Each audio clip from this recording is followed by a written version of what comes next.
bismillahi raxmaani raxiim assalaamu calaykum waraxmatullaahi tacaala wabarakaatu daawadayaal habeen wanaagsan halkan waa M24 aniguna waxaa cabdiraxiin daacad kusoo dhawaada qodobada wararkeena kuwooda ugu doorka roon madaxweynaha Soomaaliya Xasan Sheekh Maxamuud ayaa wuxuu gaaray magaalada Arusha ee caasimadda waddanka Tansaaniya madaxweynaha Jamhuuriyadda Federaalka Soomaaliya Mudane Xasan Sheekh Maxamuud iyo wafdi uu hogaaminayo oo ka ambabaxay magaalada Muqdisho ayaa wuxuu gaaray magaalada Arusha ee dalka Tansaaniya iyadoo halkaasi si diiran loogu soo dhaweeyay madaxweynaha ayaa ka qayb gali doona shirka dalalka ku midaysan dalada bulshada bariga Afrika kaasi oo ka dhacaya magaalada Arusha ee caasimadda Tansaaniya isagoo oo madaxda dalkaasi kaga warbixin doona fursadaha dhaqaale ee dalkeena gaar ahaan dhanka wax soo saarka maalgashiga dalada dhiirigelinta mudan ee ganacsiga Soomaaliya warka soo baxay madaxtooyada Soomaaliya ayaa lagu sheegay in madaxweynaha uu ahmiyad weyn siin doono kor u qaadida dhaqaalaha dalka iyo xoojinta in Soomaaliya ay wax badan ka dheefto iskaashiga daladaasi taasi oo shacabka Soomaaliyeed ay u saamaxayso in ay ka faa'iideystaan fursadaha dhaqaale iyo abuurista kor u qaadida ka mid noqoshada wadamadani ku midoobay dalada bariga Afrika daladana bulshada geeska Afrika waxa ku midaysan ilaa 7 dal oo u dhaxeeya hal baasaboor isla markaana suuqa muhiimka ee ganacsiga oo wax badan ka bedelo dhaqaalahooda Ra'iisul Xukuumadda Federaalka Soomaaliya ayaa hay'adaha amniga iyo kuwa gargaarka wuxuu amray in si degdeg ah looga jawaabo xaaladda bini'aadamnimo ee gobolka Boqol ka taagan Ra'iisul Xukuumadda Federaalka Soomaaliya Mudane Xamse Cabdi Barre ayaa wuxuu amray hay'adaha kala duwan ee amniga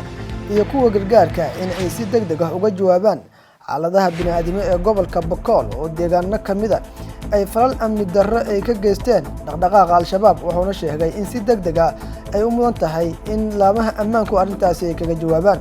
amarka Ra'iisul Soomaaliya ayaa wuxuu ka dambeeyay kadib markii oo qadka telefoonka kula hadlay madaxweynaha dowlad goboleedka Koonfur Galbeed Cabdicasiis Xasan Maxamed Laftagareen oo ka warbixiyay xaaladda deegaanadaasi oo xaalad adag ay ka taagan tahay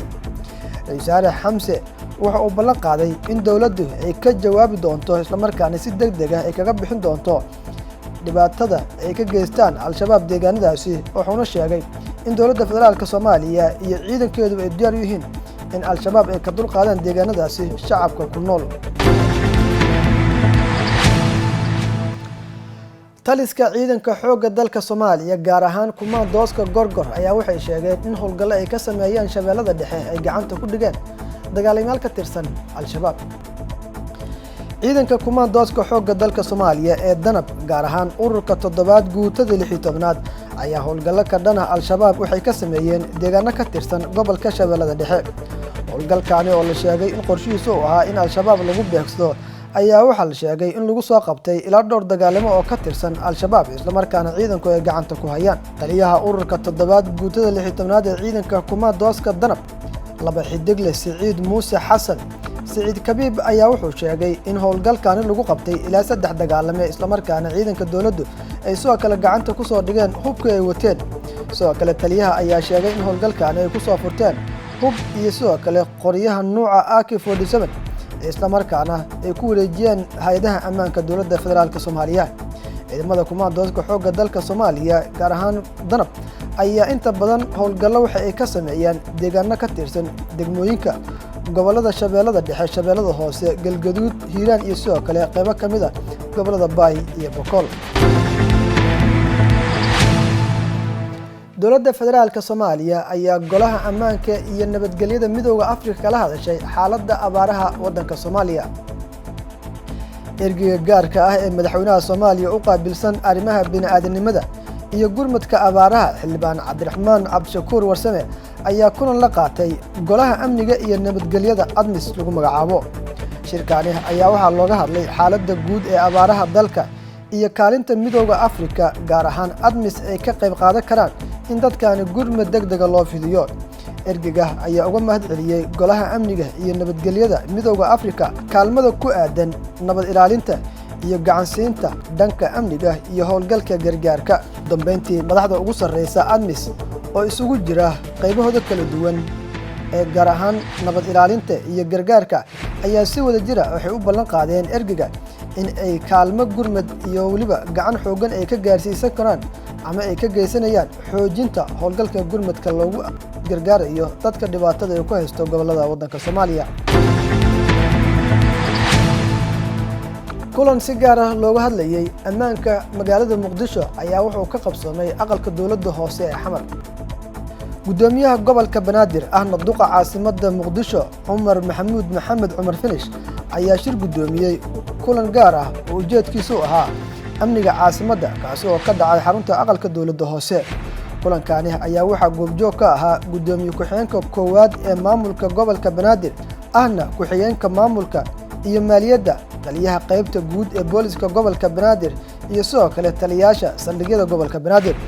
duqa caasimadda Muqdisho Cumar Maxamuud Maxamed Cumar Finish ayaa saraakiisha amniga iyo maamulka degmooyinka gobolka Banaadir oo shirka ka qayb galay waxa uu ku amray in looga jawaabo si degdeg ah sugidda ammaanka isla markaana muwaadiniinta Soomaaliyeed ay helaan nabad ay ku nooloo karaan isla markaana ay ku shaqaysan karaan. daawadayaal markaana haddii aynu aadno akhbaaraadka caalamka, ra'iisul wasaarihii waddanka Talyaaniga ayaa wuxuu iska casilay xilkii ra'iisul wasaarnimada waddankaasi. ra'iisul wasaarihii waddanka Talyaaniga ayaa iska casilay xilkiisii kadib markii uu waayay kalsoonida xisbigiisa isla markaana cadaadis ba'an oo soo fuulay maalmihii ugu dambeysay. sida ay tamiyeen warbaahinta waddankaasi, ra'iisul wasaaraha waddankaasi wuxuu warqadiisa istiqaalada u gudbiyay madaxweynaha Talyaaniga wuxuuna sheegay in xilkaasi uu iska casilay kadib markii xisbigii oo ka tirsanaa oo kala kulmay iska horimaad isla markaana ay si aad u dhaleeceeyeen kadib markii ay ku qanci waayeen siyaasadda oo wax ku maamulayo. qoraal ka soo baxay madaxtooyada waddanka Talyaaniga ayaa lagu sheegay in warqadda iska casilay ra'iisul wasaaraha oo gudoomay madaxweynaha, laakiin waxaa laga codsaday xukuumadda in ay sii shaqeyso tan iyo inta ra'iisul wasaaraha hadda casilay lagu bedelayo laga keenayo. guud ahaan daawadayaal waxaan intaas ku soo afmeeraynaa wararkeennii habeenimo oo MT24 idinkaga imanayay. anigoo Cabdiraxiin Daacad aan la socodsiinayay warka xiga intaan kulmi doono waxaan idin leenahay nabadgelyo. assalaamu calaykum waraxmatullaahi tacaala wabarakaatuh.